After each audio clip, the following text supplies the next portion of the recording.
خوتي خواتاتي اهلا وسهلا مرحبا بكم يا جماعة الخير وصباح الخير عليكم encore, même si nous avions commencé cette journée déjà par une émission. Nous commençons maintenant, c'est la rentrée, donc nous allons commencer nos journées très tôt, nous allons diffuser nos contenus très très tôt pour vous permettre de bien appréhender les enjeux et les dossiers d'actualité algérienne, parce que cette rentrée sociale 2023 est hyper importante. Nous sommes à une année des élections présidentielles de 2024 et cette rentrée sociale va avoir tellement, il y aura tellement de problèmes socio-économiques, il y aura un impact plus que concret, malheureusement davantage préjudiciable que heureux sur le quotidien des Algériennes et des Algériens, parce que la situation politique, économique et sociale ne cesse de se compliquer en Algérie pour des raisons que nous allons expliquer dans chacune de nos émissions. Ce matin, nous avions commencé par l'affaire de Saïd Narza. Je vous ai expliqué comment, regardez, le régime algérien, l'une de ses partisanes, l'une de ses soutiens, quand elle se réveille de sa torpeur et elle découvre que le bilan il est chaotique, quand elle essaie d'attirer l'attention du président de la République Abdelmadjid Tebboune sur la nécessité d'organiser un dialogue, de trouver d'autres solutions, de ne pas harceler, emprisonner les chefs d'entreprise, d'arrêter ce traitement politicien, arbitraire, judiciaire ou sécuritaire des questions économiques, de lui dire que la situation économique, contrairement à ce que te racontent tes conseillers, est complètement catastrophique. Chômage à la hausse, pas de nouveaux projets, des investissements qui sont bloqués, plusieurs investissements dans sa lettre du 5 septembre 2023, elle donne des exemples concrets. Et l'APS qui lui a répondu par de l'insulte, par la diatribe, par la diabolisation, par la menace. Relisez ce que l'APS avait dit le dimanche 10 septembre. Clairement, Saïd Narza elle fait partie de la Issaba, elle est devenue bizarre, elle est devenue folle, elle est devenue complice de la dilapidation et du détournement de l'argent public. Classe, vous êtes méchante. Je vous rappelle juste, Yajma'a, que Saïd Narza n'est pas une opposante. Alors, je vous le 31 janvier 2021. Voilà ce qu'elle a déclaré, Saïd Narza, ce que Saïd Narza avait déclaré le 31 janvier 2021. Le président Tebboune est venu pour sauver le pays. Le président Tebboune est venu pour sauver le pays. Elle l'a déclaré, elle a rencontré Tebboune en mai 2021. En 2020, elle a appelé tous les Algériennes et les Algériens à soutenir Abdelmadjid Tebboune. Je vais vous donner la date. يعني سعيد النغزة راهي مجمع السيستم. ما راهيش معارضة كيما حنايا ولا جورناليست انديبوندون ولا انا ميديا ما على باليش ولا elle a financé un média. Elle vit à Alger, elle a soutenu Tebboune, elle a rencontré Tebboune. Alors, c'était le 20 juin 2020, elle a déclaré ceci: j'appelle les Algériens et les Algériennes à soutenir le président Tebboune. Donc, aujourd'hui, celle qui était leur allié, leur partisane, leur soutien, est devenue maintenant leur ennemi parce qu'elle a osé envoyer une lettre dans laquelle elle donne des détails concrets. Il y a eu des projets dans le textile qui ont été annoncés par des marques internationales qui ont été bloqués. Elle a fait une vidéo le vendredi dernier, 8 septembre, où elle a expliqué qu'elle a reçu, qu'elle a écrit sa lettre sur la base de plusieurs discussions et de plaintes et de complaintes qui lui ont été adressées par des chefs d'entreprise. Aucun autre patronat, aucun député ni médiateur de la République ne veut s'exprimer. Toutes les promesses faites par Tebboune n'ont jamais été tenues. On nous a promis des banques privées, elles n'existent pas. Des compagnies aériennes privées, elles ont été bloquées. Des méga-projets qui n'ont jamais été lancés. La vie n'a jamais été aussi chère. Le chômage n'a jamais été aussi élevé, des pénuries de problèmes de tous les produits médicaments, produits alimentaires. Le pays n'arrive pas à gérer ni la distribution des sachets de lait, le pays a rencontré des problèmes dans la gestion, la distribution des sachets de lait, ou de l'huile alimentaire, des légumes secs, du riz, du sucre. Les problèmes sont énormes et prouvent que l'Algérie est totalement mal gérée sur le plan économique comme politique. Voilà ce qu'elle a déclaré, Saïd Narza.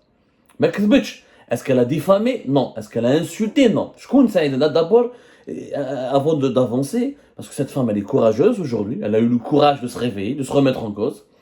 Elle a compris qu'elle avait soutenu trop rapidement Abdelmadjid Tebboune en 2020 et en 2021, qu'elle a vu en lui un espoir. Elle est déçue. Quand beaucoup de gens sont déçus, moi je connais beaucoup, en 2020, les canaux et Darboumaya, des Algériens, des acteurs de la société civile, des journalistes, des politiciens, des activistes, des chefs d'entreprise qui étaient contre moi en 2020 quand je critiquais Tebboune, quand je critiquais le régime Tebboune en 2021. On m'a dit, mais Abdou, tu exagères, il vient d'arriver, laisse-le travailler, il a de bonnes intentions. Il a une bonne volonté, il a des annonces intéressantes, donnons-lui du temps. Bon, on lui a donné du temps, nous sommes en 2023. L'année 2023 est en train de se terminer et le bilan ne cesse d'être catastrophique. Il n'y a pas un projet, Pas un projet. Tous les projets que Abdelmajid Tebboune a attendu juillet 2023 pour lancer quelques projets. Les HOMA des stations de dessalement d'eau de mer qui étaient prévus depuis l'époque de Bouteflika. Et c'est le seul projet intéressant pour le moment. Tout le reste, tout ce qui a été inauguré, ça reste l'héritage du régime de Bouteflika. هو ما دار والو. حنا شنو نقولوا؟ حنا ماذا بينا un président اللي يخدم، اللي يطلع البلاد، qui redresse le pays, qui le construit, qui lui insuffle une ambition. Donc, dans le camp Tebboune, il y a beaucoup de déçus. Parmi eux, aujourd'hui, le symbole de ces partisans déçus de Tebboune, c'est Saïd Narza. Saïd Narza, je l'ai rencontré en 2015 et en 2016, quand elle a été élue pour la première fois à la tête de la Confédération Générale des Entreprises Algériennes, qui a été créée à la fin des années 80, 88 et 89 par Habib Yousfi. Habib Yousfi, un marouf, il était chef de cabinet, Fior Bella, à l'âge de 92 ans, fait 2021. Il était un économiste, chef d'entreprise lui aussi, à la tête de, parmi les premiers créateurs du patronat. Il était né en 1929, c'est quelqu'un de très connu, moi je l'ai rencontré, c'est un ancien du MALC. Le MALC, je vous rappelle, c'est l'ancêtre des services secrets algériens, le fameux ministère de l'armement et des liaisons générales, c'est les services secrets. Il était à Tanger, au Maroc. Donc, il a beaucoup apporté à l'économie algérienne, il a beaucoup travaillé, etc. Pour le monde de l'entreprise. C'est un personnage qui est respectable. Il a ses torts, il a ses travers, il a ses défauts, ses dérives, il a fait des conneries qu'ont pas beaucoup de dirigeants algériens, mais globalement, il est respectable. Saïd Narza, c'est quoi son histoire? Saïd Narza, elle a commencé dans la torréfication du café, peut-être Fqahwa. Ensuite, grâce au contact de son mari, de sa famille, etc., elle s'est lancée dans le BTP et l'hydraulique. Elle a créé la Sarl Soralkov. Et elle s'est fait connaître, elle a fait de l'argent dans les carrières. Soralkov carrière, elle avait des carrières à l'ouest du pays. Je ne sais pas si c'était Saïda ou les Indes. En tout cas, dans une wilaya de l'ouest, elle gérait des carrières de marbre, etc. Et pour les matériaux de construction. Ensuite, elle a voulu développer le BTP. Et c'est là où elle a découvert l'emprise d'Ali Haddad, où là, elle a découvert comment Ali Haddad empêche empêche toute concurrence possible. Et c'est pour cette raison qu'elle s'est engagée pour la CGEA, aux côtés de Habib Yousfi, jusqu'à ce qu'elle prenne la présidence dans la CGEA en 2016. Donc c'est une petite femme d'affaires. Elle n'a pas un grand groupe, c'est une petite femme d'affaires.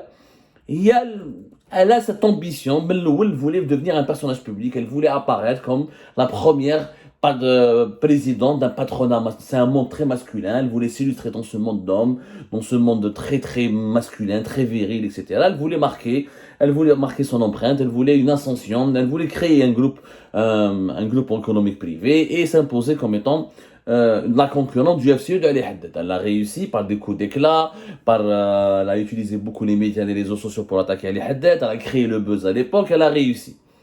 Ce n'est pas une femme extraordinaire, pour être tout à fait sincère avec vous. Sauf, elle a une qualité, c'est qu'elle ose. Elle est audacieuse. Elle consulte, elle écoute, ensuite elle est audacieuse. تصدم. وانا لحقنا اليوم السجن اللي رانا فيه باسكو سعيد نرزا بالك ما على بالكمش انا risqué la prison.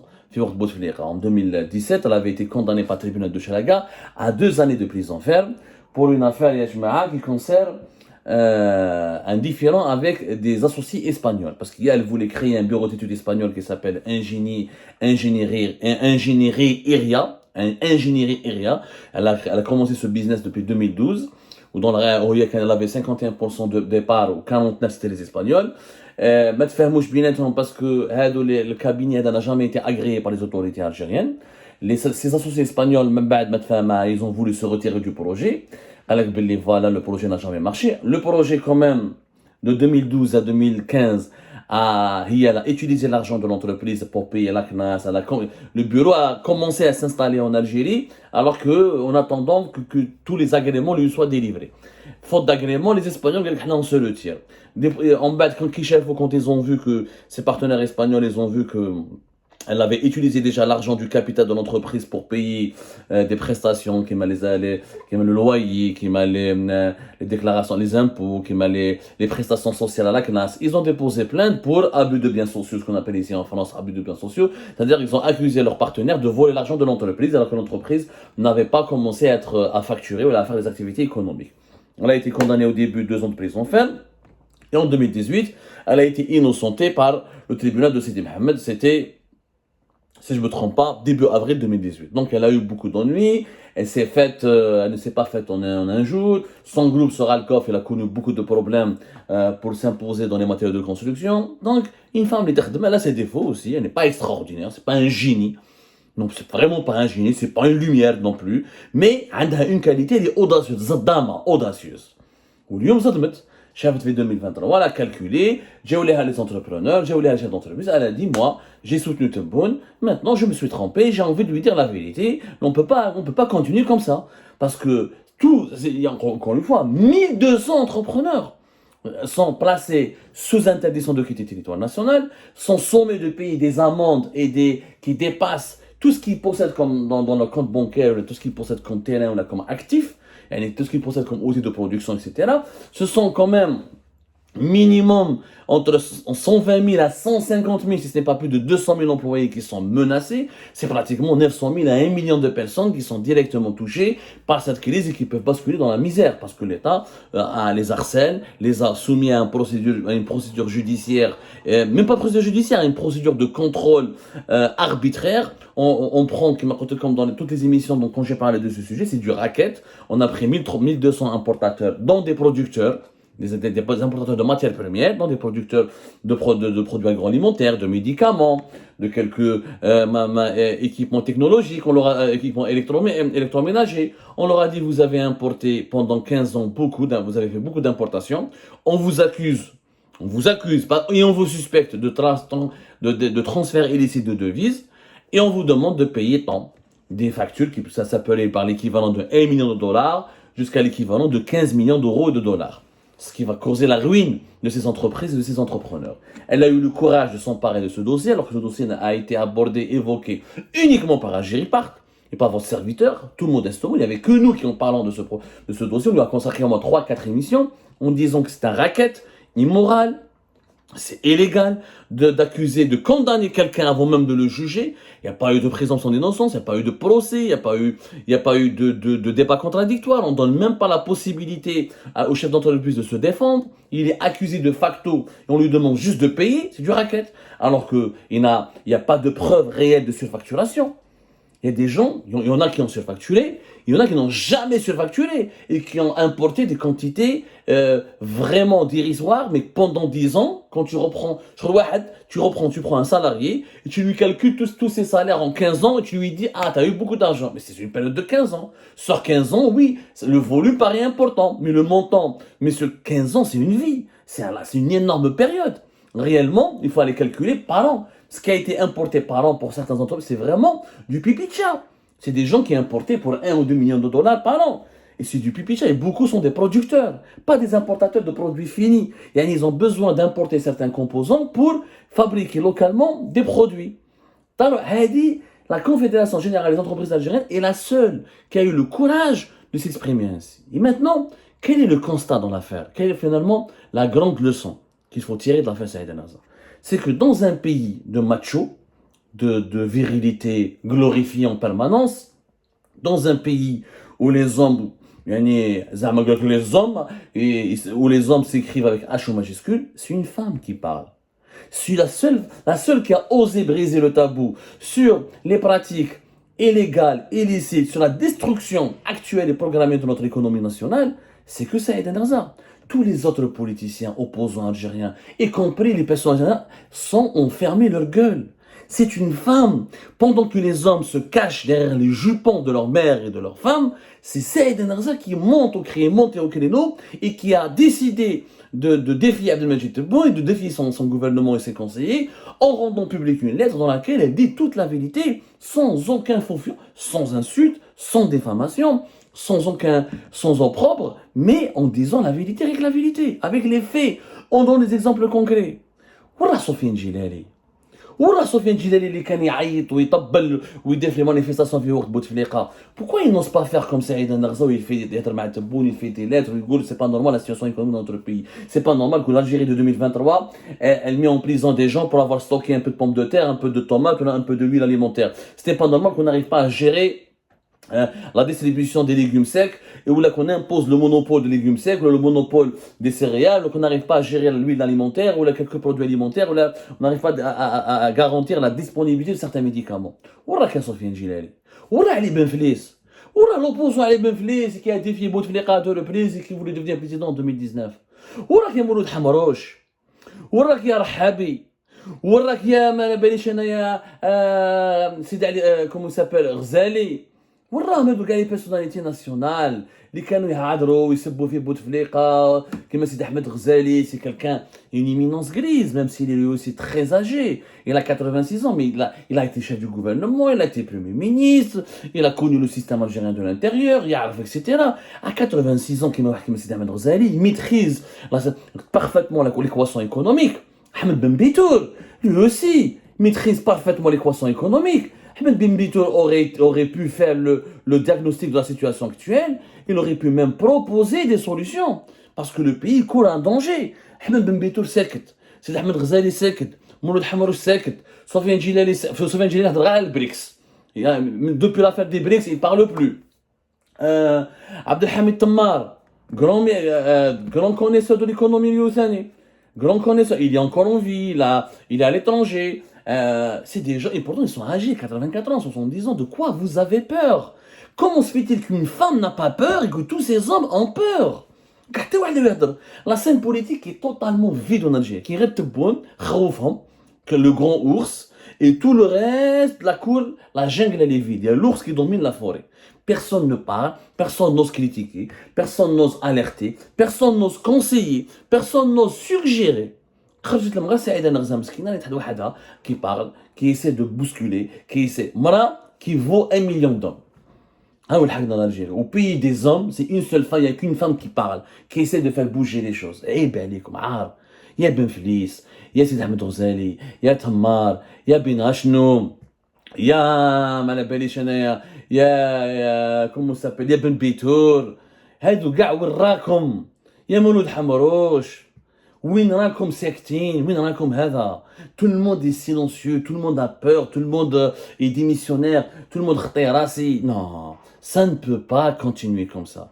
La Saïd Narza est en train de prouver qu'il n'y a plus d'hommes en Algérie. مابقاش رجال. مابقاش رجال لازم النساء دوكا يخرجوا. Ça me rappelle une légende que je vous raconterai un jour. Il y a dans la légende, dans l'histoire, dans la mythologie populaire, il y avait une résistante algérienne qui avait elle-même défié des envahisseurs étrangers en montant sur un toit, en criant c'est nous les femmes qui allons se battre parce que les hommes ont peur, ils veulent se cacher à la maison. C'est comme ça qu'elle a complexé les hommes et elle les a incités à se battre. Nous allons nous retrouver bientôt dans cette situation. C'est une femme qui est en train de porter le flambeau de la contestation pacifique. Personne ne l'a soutenu. Même pas. Normalement, Mohamed Ben Bitour يهدر. يقول effectivement on a raison. C'est Ahmed Ghazali, les autres politiciens. ما كاش فيهم واحد راجل يهدر. Dire une lettre et s'est dit que cette dame ne s'est pas trompée. Nous avons des problèmes au niveau de la disponibilité, de la pénurie des médicaments. Nous avons des problèmes au niveau de l'inflation. La situation économique, elle est réellement paralysée. Rien ne va plus. Le chômage a trop explosé. Les indicateurs sont au rouge. Alors que le pays produit du pétrole et du gaz et que nous avions connu une année 2022 de faste. Et que c'est le moment de réinvestir, de libérer l'économie, de libérer l'initiative, de lancer des méga-projets pour construire l'avenir de l'Algérie. Au lieu de cela, nous avons mis en prison les commerçants, on mis en prison les chefs d'entreprise, on bloque les importations, on bloque les financements, et les investisseurs étrangers sont dans une situation de manque de visibilité totale. واحد ما يهدر. سعيدة نغزة وحدها. Au pays des machos et des virils et des hommes, au pays des pseudo-lions, c'est une gazelle qui est en train de se battre toute seule contre le roi de la jungle. C'est une honte absolue. Honte à vous, Yarjel, Yarakou Qa'din, chez vous, mkhabbin, derrière votre couette ou là derrière votre climatiseur, dans votre bureau confortable, vous laissez une femme se battre toute seule et essayer de convaincre Boun de procéder au changement.